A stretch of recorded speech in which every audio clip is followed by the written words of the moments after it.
Yes, a very fine morning, and once again moving on with the new topic, the decision makers in a democracy. We are well acquainted with the fact that in a democracy, having no any other option of election, so election is a must. In that particular election, we also understood that we have got a healthy and competitive election, free, fair, and competitive election. And within that arena, we choose our representative. Means whosoever wins the election, it is that person. Whosoever wins the election, it is that person who will be regarding as our representative, and the portfolio or the name which shall be given upon such a person shall be the MP or an MLA. For an state election, when we choose our representative, he becomes an MLA, member of Legislative Assembly, and when we choose and the election is at the central level, then that particular person refers to be an MP of that particular constituency. We are well certain with the fact that decision or making of any law or framing of any policy or coming to a conclusion of any particular type of public issue or anything of like that sort, the discussion basically takes place in the parliament. The discussion takes place in the parliament. Who discusses there? It is the members of the parliament who sit down together. Whoever are the members of the majority party, whoever are the members of the minority party, I mean those whose government is not there but they are regarded as an opposition, they sit at the left side and the majority party sit at the right side. They all discuss into that matter. The very first hour of the day in the parliament, when there is a meeting going on, the very first hour meeting, that is called a question hour session. Pahla hour, that is a question hour session. Whichever minister wants to ask any question, that question will be put up in the floor of the house. Remember this. That question will be put up in the floor of the house, means that issue is going to be discussed in the coming days. There are many people who can put up the question. एक दिन में कम से कम 40 question आएगा. So all 40 questions will be not discussed on the same day. So for that, eventually the time will be given. So that question hour session, or as with regard to any type of a bill or a policy or a issue, that discussion takes place in the parliament, and those people are the members of the parliament who are the members of Lok Sabha, in which we have the majority party also, in which we have the members of the opposition as well after this, in which we have the members of the opposition also. रोको तो जरा एक second. Yes. So if any type of an issue arises or something decision is to be taken, that will be discussed in the parliament. And those members of the parliament, they are our representatives. Such type of representatives are also known as the non-permanent executive members. Non-permanent executive members. After when any type of a policy is discussed in the Lok Sabha, it will eventually go to the Rajya Sabha. And in Rajya Sabha, over there also the discussion will go. And then finally, after passing from the Rajya Sabha, the bill, the law, issue or a policy, any type of such talk will go to the President's office for its assent. Any type of a money bill, if it is a matter relating to a money bill, once it is passed by the Lok Sabha, it has to get to be passed by the Parliament and by the getting the initial of the or the consent of the President of India. After when it gets passed from the office of the president, it goes to the office of the executive members. The members who discussed any law, the members who were sitting there in the parliament, that is Lok Sabha or the Rajya Sabha, they are the non-permanent executive members. They are the non-permanent executive members, and it is these people who promulgated that law. Whether that law will come into existence or not, whether that policy will be made for the people or not, that is the non-permanent members who had done that thing, where the discussion took place. And after that, it eventually goes to the executive body. That is the secretary of that particular ministry, wherever that policy is to be gone. अगर labour ministry से concern है, if that is concerned with that of the railway, if that is concerned with that of the SC and ST community, so within that particular ministry, that letter will go over there, whatever the policy is that, and the joint secretary of that particular department will put up its initial upon that. Who are those executive members? The executive members are the members of an administrative body. They are the government servants. They have uphold the position of an IAS officer. It is only after the passing from the parliament they are reluctant to give their signature upon that. They do not have any say in this. They just have to administer that particular letter and execute it. उस letter को मात्र execute करने का काम सिर्फ इस executive body को है, जिसको हम आईएएस ऑफिसर कर रहे हैं या जो जॉइंट सेक्रेटरी का नाम हम बोल रहे हैं. It is he who will execute that letter, and once when that letter is executed, it is transferred to all far and wide of the country.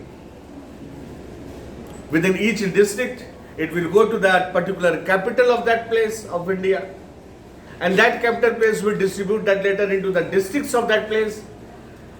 And who is the head of the district? The head of the district is the district collector, and that collector will then impose that letter and make it known to each and everybody that this is the new law which has come into existence.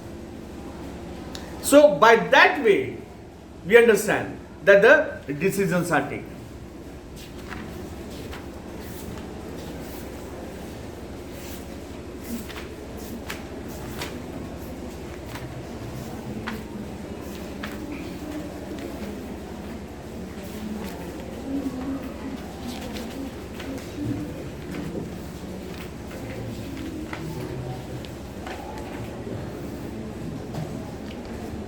Where is it?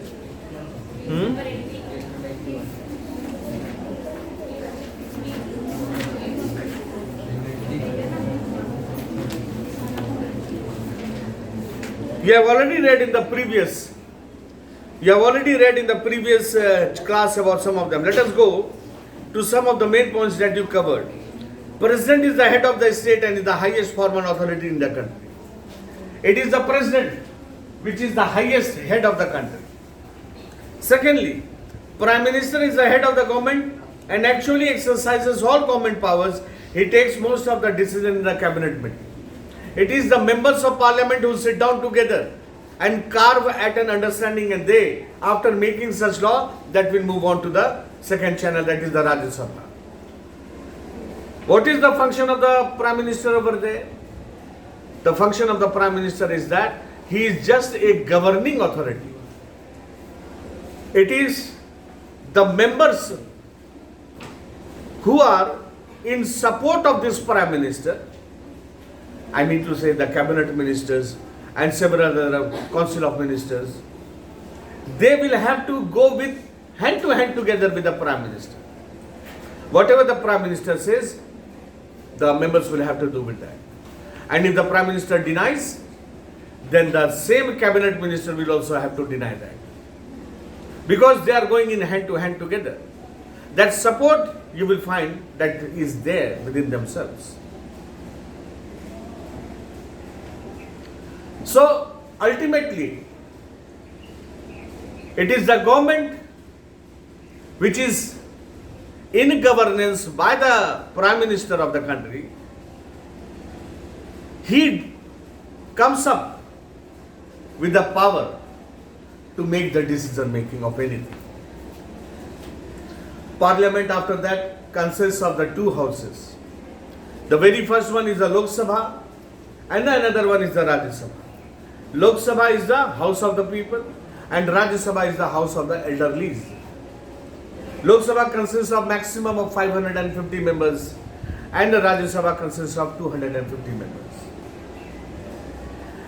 The tenure of the Lok Sabha is for 5 years and the tenure of Rajya Sabha is 6 years. But the word but should come there in your answer. But 1/3 of its members retire after every 2 years of it. Clear? वैसे members जिनके 6 साल का अवधि अब पूर्ण हो रहा है वो 1/3 कहलाएगा. ठीक है, वो अब जो है अगले महीने में वो रिटायर कर जाएगा. फिर हमेशा अगले 2 साल के बाद देखिएगा किसी 1/3 लोगों का फिर से जो है अवधि 1/3 हो रहा है, वो अगले 2 साल के बाद फिर वो रिटायर कर जाएगा. So 1/3 of its members retire after every 2 years of a time. That is the tenure of the Rajya Sabha.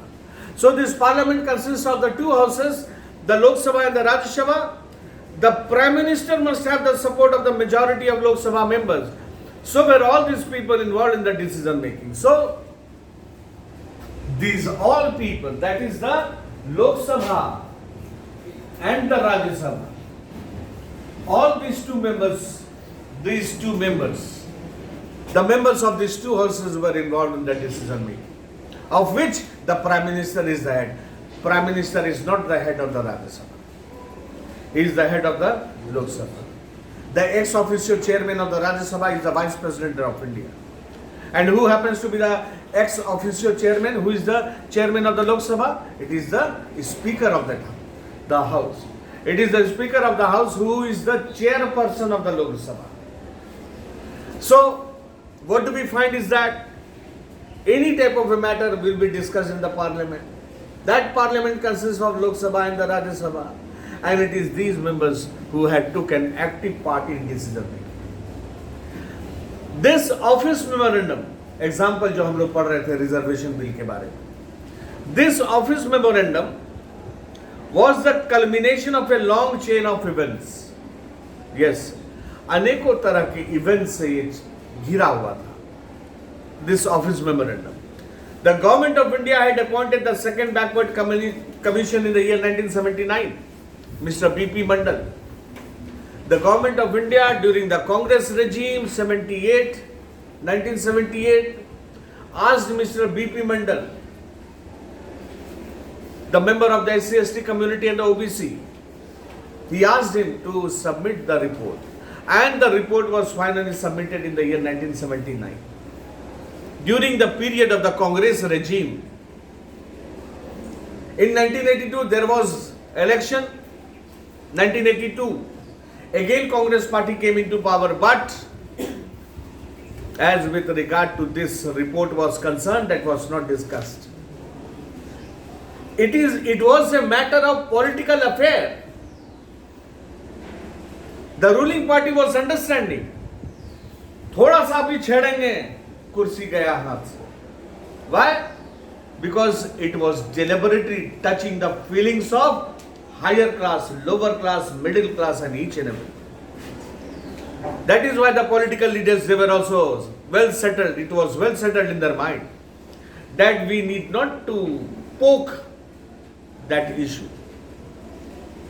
सोचिए 79 में रिपोर्ट पेश किया गया, 78 में अपॉइंट किया, 79 में रिपोर्ट आया, 1990 में लागू हुआ. When one of the party led by Mr. VP Singh came into power, the left front supported by Lalu Prasad Yadav and some of the Samajwadi parties alliance, in order to grab the power, in order to get the power, the main issue which they talked about during the time of election, that if I come to the power, the very first thing which I will do was to impose the reservation bill.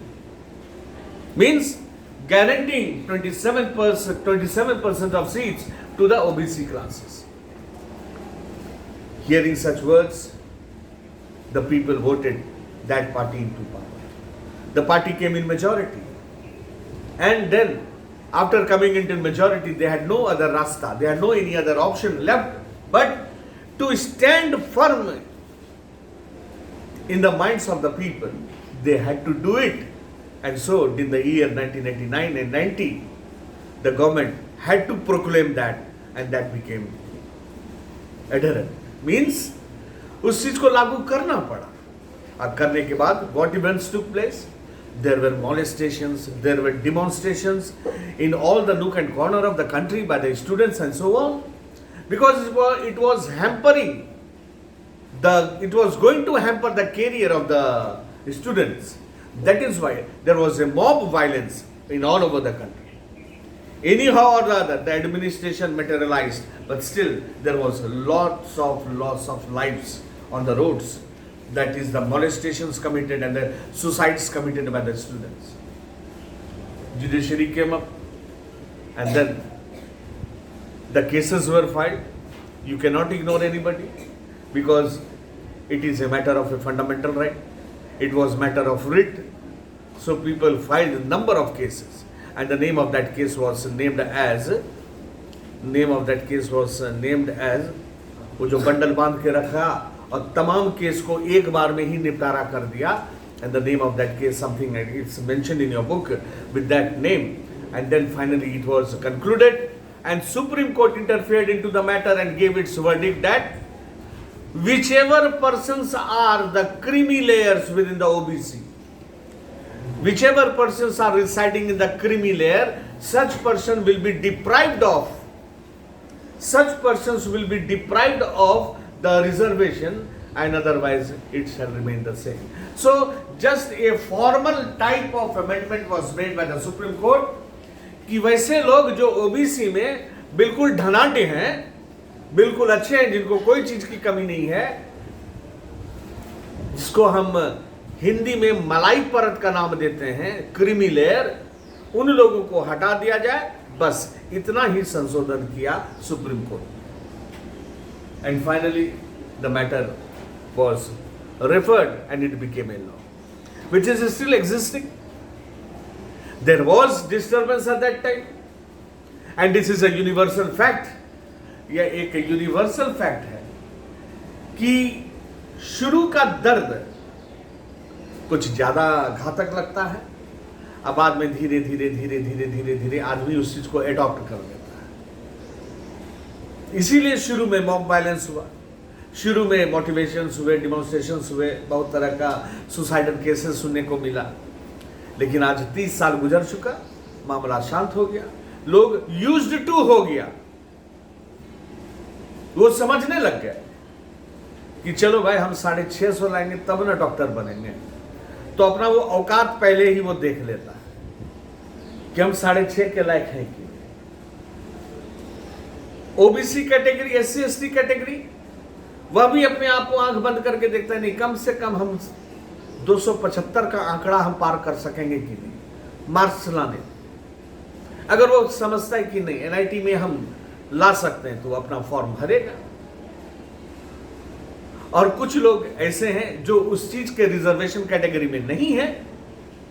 They will think with in themselves whether I should go for that, whether I will be able to secure the maximum, that is जो general का category बना हुआ है 648 something like that, हम ला पाएंगे तब ना. So regarding with that the people became used to, और उसी ढर्रे पर अपना पढ़ाई कर रहा है. Some may not go in that thing, some will go in different type of a thing. So this was how the decisions were taken. I mean to say the last decision that was taken by the permanent executive members. And these permanent executive members, they are the members of the IS. And they revolve such type of decisions to all the nook and corner of the headquarters of the district. And then the law becomes. So over here, it was asked to determine the criteria to identify the socially and educationally backward classes The commission gave the report in the year 1980.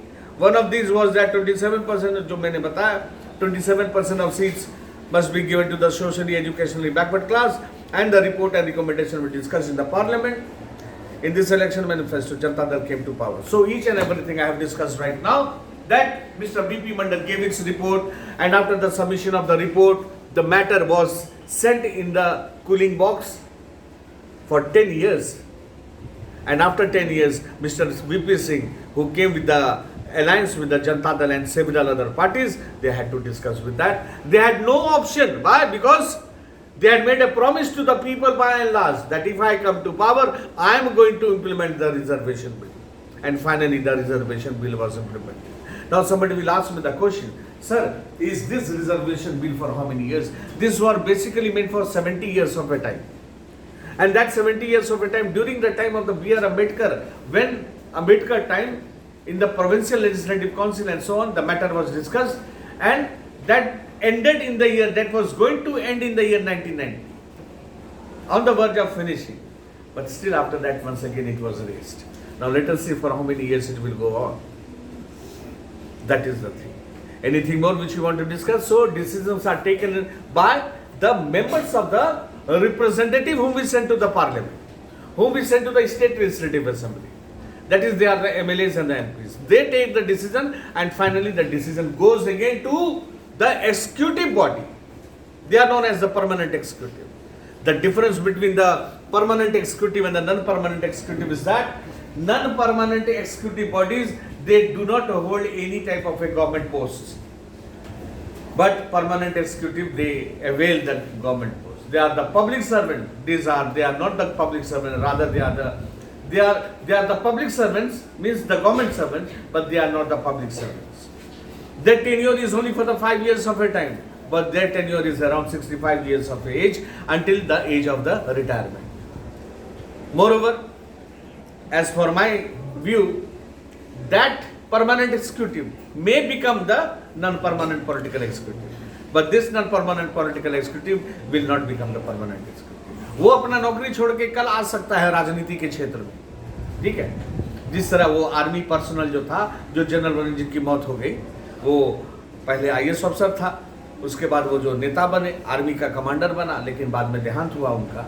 So he can leave the job and come into the Rajniti, but this Rajniti person, that is very difficult for him to become an IAS officer because his age has finished at that time. In order to become an IAS, 25-30 के अंदर में बन गए अन्यथा फिर दूसरा रास्ता. Okay, we are stopping here. Till then, let's stop.